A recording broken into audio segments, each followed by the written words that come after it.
unbeatable. MotoGP has it all. Indeed it does. Who is going to be going for? Well, contenders everywhere we look. Tyre choice is crucial. It is very difficult to look past Marc Marquez despite that record that he has, and we will wait to see just how potent that Suzuki will be on this start-finish straight. We've bridged that gap. We're about to have all the answers. Gets set, he's got his man Jorge Martin on pole position for the 5th time in MotoGP. We've been racing in the Premier Class since 1949. The green flag about to be waved at the back. It's lights out and lift off for MotoGP in 2022 in Qatar. Not a bad start for the poleman Jorge Martin, although it's the Hondas who lead. From Brad Binder, who's up into 3rd place. He's trying to go right around the outside of Marc Marquez. The two gained at least 4 places, and he's got both factory Ducatis and the poleman behind him. Pol Espargaro leading on a 15th place, as Lewis said. The two factory Ducatis just completely missed the start. Already getting aggressive, keeping his tyres in good order. Do not discount Joan Mir. Was that Martin trying to recover the lost ground he made off the start? It was a poor start from Martin. Ticket for the Repsol Honda team. Pol Espargaro leading as Fabio Quartararo makes progress. This is just the fun fighting too hard. Who would have expected Brad Binder? Pol Espargaro to take the lead back. Excellent first lap. Excellent start for Brad Binder. So 7 laps, and who's conserved the tyres the best? Pol Espargaro looking good at the front of this race. Joan Mir though is a key. Joan Mir is able to hold the slipstream, and he's able to hold Enea Bastianini behind him, although Bastianini is the fastest rider on track. Can't show his front wheel to Mir. There is Aleix Espargaro then still in 6th place, head of Fabio Quartararo. Are able to run this pace. He said yesterday after qualifying that was as good as he had. That was as much pace as he had to qualify 11th on the grid, and at the moment he's finding this pace a little bit. 10th place on this lap. Here comes the Suzuki. We would not have seen this in the recent years. Will be a Suzuki nudging 355 kilometres an hour. He's got Pecco Bagnaia closing in on him. Ducati. Argo's not getting away here. He's not trying to get away as well, so he's just managing this pace. He's very, very wary, very conscious about her in 3rd place. Miller hasn't. Last year, of course, all the gossip and speculation about his future place in the factory Ducati team, with hungry young riders like Martin and Bastianini. Year-old Ducati power trying to blitz past factory Yamaha start in 2022. He's down in 17th. He'll have the inside line, and he eases by Marc Marquez on the brakes into the first corner. So Marquez, and as Lewis said, he's dropped all the way back. There's a yellow flag as well. Yeah, Marco Bezzecchi's dropping down the field, unfortunately. The rookie who's had such an impressive weekend. Bezzecchi has dropped off the tower on the left-hand side of the screen, so we think something may have gone wrong. Mir looking to fight back against Aleix Espargaro. Both Suzukis really in the middle. Vibration problem on the right-hand side of his tyre. It was almost launched his teammate Joan Mir.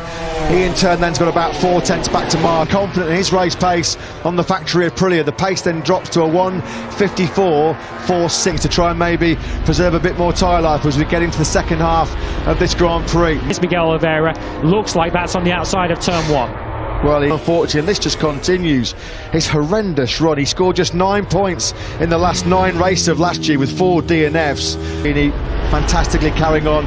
Faust, can't believe it. What a disastrous night for the Ducati Lenovo team. Jack Miller already out, and bitterly he runs over to console Jorge Martin. Pol Espargaro, look, he's already looking if he's making a bit of a gap out of the front. He's a 1/4 of a second, 3/4 of a second, should I say, clear.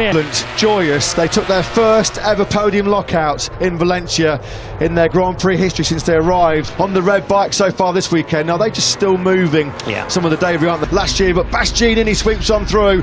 Beast mode engaged yet again. He knew he had to make that move. He could see Pol Espargaro just starting to put a bit of daylight at the... Can he now close the gap on Pol Espargaro, and crucially, can Marc Marquez quickly make the move? Bastianini wide, he's just going to hold it. Marc Marquez as well, so Enea Bastianini is still, of course, doing an amazing job as we come into the final sector on this lap 14. Yeah, much of that lead that Bastianini lost, those 3 tenths in that second half of the lap. Pecco Bagnaia, the pre-season title favourite, that gap now under a second.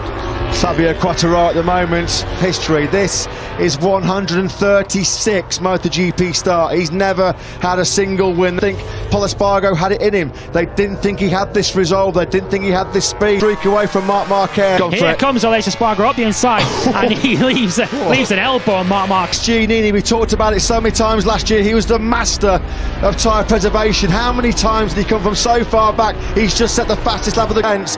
Pol Espargaro trying desperately to cling on here to what will be a famous victory.